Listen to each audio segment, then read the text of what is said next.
வணக்கம். நீங்கள் பார்த்து கொண்டிருப்பது ஊக்கமும் ஆக்கமும் தரும் ஒளிக்கதிர் செய்திகள்.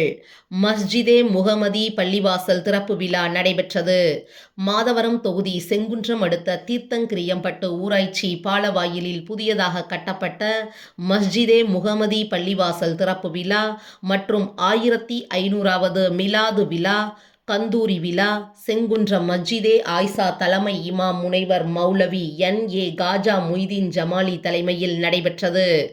ஆண்ட்ரோத் லட்சத்தீவு முஸ்லிம் ஜமாஅத் தலைவர் நபிவழி தோன்றல் செய்யது ஃபகத் ஹல்லாக் ஹட்டகோயா தங்கள் பள்ளியை திறந்து வைத்து பஜர் தொழுகையை நடத்தி வைத்து குர்ஆன் மற்றும் மௌலித் மஜ்லிஸில் கலந்து கொண்டார்.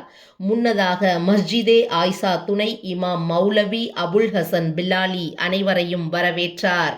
அல்ஹாஜ் ஜவ்வாஸ், லியாக்கத் அலி, முகமது ஆஷிக் அலி, முகமது அஸ்வக் அலி மற்றும் மஸ்ஜிதே ஆயிஷா நிர்வாக பெருமக்கள், ஜமாஅத்தார்கள் முன்னிலை வகித்தனர்.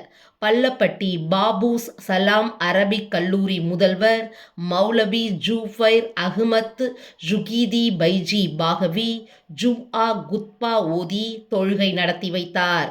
சென்னை ஹைருல் பரியா மகளிர் அரபிக் கல்லூரி முதல்வர் முனைவர் மௌலவி ஷேக் அப்துல்லா ஹஜ் பாஜில் ஜமாலி, ராமநாதபுரம் மாவட்ட தலைமை காஜி மௌலவி முகமது சலாஹுதீன் பாஜில் ஜமாலி உமரி ஆகியோர் சிறப்புரையாற்றினர். நிகழ்ச்சிக்கு சிறப்பு அழைப்பாளர்களாக திருவள்ளூர் நாடாளுமன்ற உறுப்பினர் சசிகாந்த் செந்தில், ஹாரூன், முன்னாள் அதிமுக அமைச்சரும் திருவள்ளூர் கிழக்கு மாவட்ட செயலாளருமான மூர்த்தி ஆகியோர் கலந்து கொண்டு வாழ்த்துரையாற்றினர். இதில் செங்குன்றம் மஸ்ஜிதே ஆயிஷா தலைவர் காஜா மொய்தீன், செயலாளர் அப்துல் அதீப், துணைத் தலைவர் அக்பர் பாஷா, துணை செயலாளர் நாகூர் ஹனீஃபா, நிர்வாக குழு உறுப்பினர்கள் அப்துல் வாஹித், ஷா நவாஸ், சாகுல் அமீத் உள்ளிட்ட அனைத்து கட்சி நிர்வாகிகள், இஸ்லாமிய பெருமக்கள், பொதுமக்கள் திரளாக கலந்து கொண்டு சிறப்பித்தனர்.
Allah